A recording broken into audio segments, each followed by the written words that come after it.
Next up at UFC 294, we have Nathaniel Wood in a very low slot on the card. I don't know if it's because of time zones or locally nobody cares about him, but there's a pretty low slot for a guy like this. He's taking on Muhammad Naimov. Nathaniel Wood, 19-5 overall, 4-1 in his last 5. He is riding a 3-fight win streak. He's taking on Muhammad Naimov, 9-2 overall, 4-1 in his last 5. He's coming off a very successful UFC debut. Nathaniel Wood, good striker, solid power, great dirty boxing. He can grapple as well. He's got takedowns in 7 of his 9 UFC fights, submissions in 3 of those fights.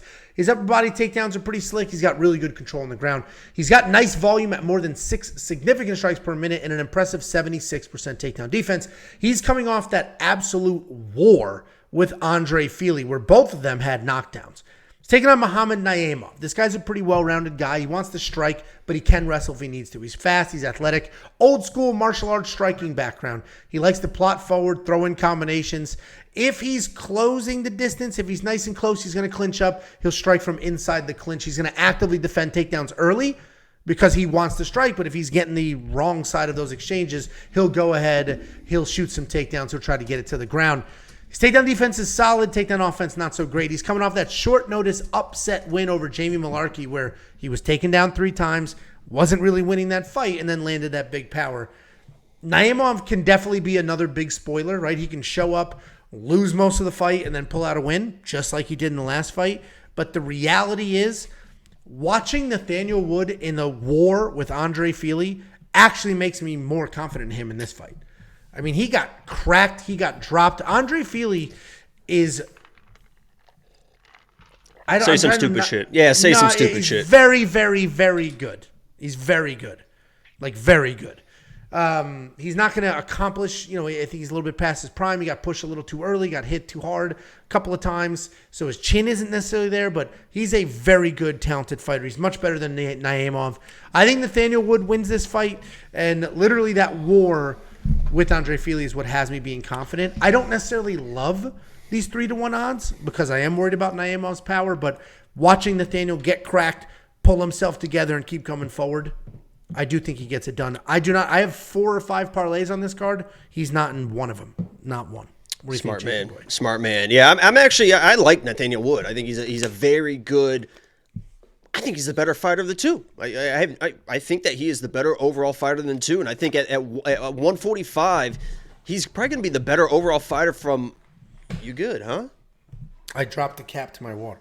Oh, I thought it was a little backstretch. I didn't know what was. I thought you were about to face plant on that shit. But yeah, I think he's going to be the better overall fighter from most of the people that he faces. I think he's going to win a lot of fights at 145 with that well-rounded style. He's such a slick counter striker. The issue is when I watch him fight, when I watch him strike, is when he gets in, because he just kind of stands in front of you, right? He's got that high guard, peeking through the gloves, and he's waiting to counter, and he does it very, very effectively. But when he goes and he stays in the pocket, and when he stays in the pocket, he does get hit. I mean, there's no question about that. This guy does get hit, and that style that he has brought from 135 to 145, I think is eventually going to give him some issues because those 135ers don't hit quite as hard as those 145ers, and we're already starting to see some issues. He fought Jourdain. He caught a knee.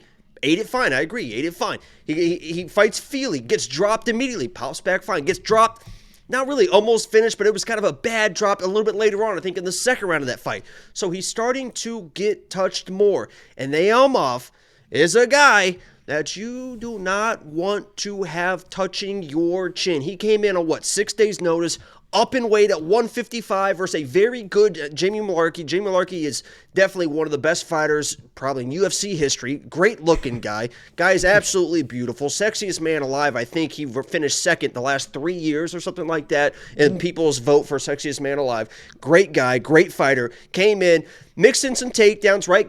Got Naimov to the ground, but Naimov was able to pop back to his feet and found the knockout shot in the pocket, which is where Nathaniel Wood hangs out a lot. The things I worry about for Naimov, he is my pick in this matchup because I think that the power is going to be there. The things I worry about is twofold. Number one, the grappling of Nathaniel Wood. I don't worry so much about the takedowns because Nathaniel Wood's not really a wrestler, but he has these slick little trip takedowns that he does. If he gets on top, I think he's going to be the better like grappler, and he could control the positions against Naimov. But the biggest thing, which is going to give me fucking Angelo, is going to be fucking PTSD flashbacks, is his leg kicks. He has just really, really nasty. What's so funny? That Adrian Yanez took a half of a leg kick and immediately crumbled. First of all, Yanez. Second of all, blew out his MCL. Guy's got a blown out knee, still fought through it, almost got a takedown in the second round, almost got a finish. I honestly, if you look at the headshots for that fight, he landed, I think, 3 or 4 more headshots. I honestly might have scored that round 1-0 for Yanez in that fight. But going back to this fight, we've seen leg kicks be very, very effective, especially lately. I mean, it's been a big thing for the last few years, but it seems like the last few weeks there's been a lot of fights. Nathaniel Wood has a very sneaky leg kick because when he's in the pocket with that high guard, he will throw it almost like a Justin Gaethje. My hope is that Naimov knows that's coming, can time those shots, because it's a little bit different than the Jonathan Martinez, right, throws him at range. Long, rangy guy, so you can't really get to him. Nathaniel Wood throws him in the pocket, so hopefully Naimov can counter that. I'm picking Naimov here. I think the power is going to get Nathaniel Wood. I don't like picking 3-1 favorites that get dropped as often as Nathaniel Wood does. He's going to find some issues with his style at 145, and I think he's going to run into a buzzsaw here in Naimov. That's my pick. Knockout. Yeah, like I said, I have 4 or 5 parlays already, and Nathaniel Wood's not in any one of them. I do think he wins, but I don't trust him enough to match him. And he's up not a with dangerous somebody guy else. himself, you know? I mean, I think the I best agree. value on this card, I'll give you a free play right now, is Naimov inside the distance decisional action. It's so funny you say that. First of all, the DraftKings price in Naimov is $7,200, not $9,200.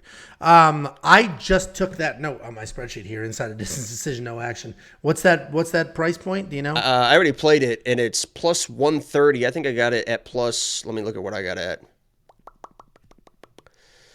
I got it at plus 160 for premium members, but it's plus 130 now. Yeah, all right.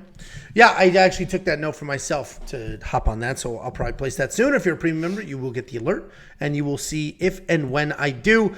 DraftKings-wise, I think Muhammad Naimov makes more sense at the $7,200 price point than Nathaniel Wood does at the $9,000. I can't get behind the 3-1 odds. I do think he wins.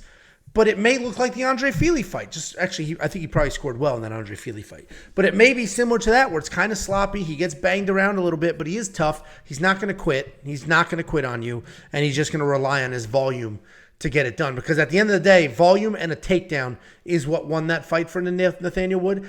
I think that's what wins him this fight, volume and a takedown. But that inside the distance decision, no action bet's probably a decent bet if you don't know what that means. Basically, if Naimov knocks out or finishes Nathaniel Wood, you get paid. If he loses a decision, you get a full refund. It's like that bet never happened. If you want to see all of our bets, like the one Jacob just gave away for free, WeWantPicks.com. Click Become a Member. It is only $10 a month.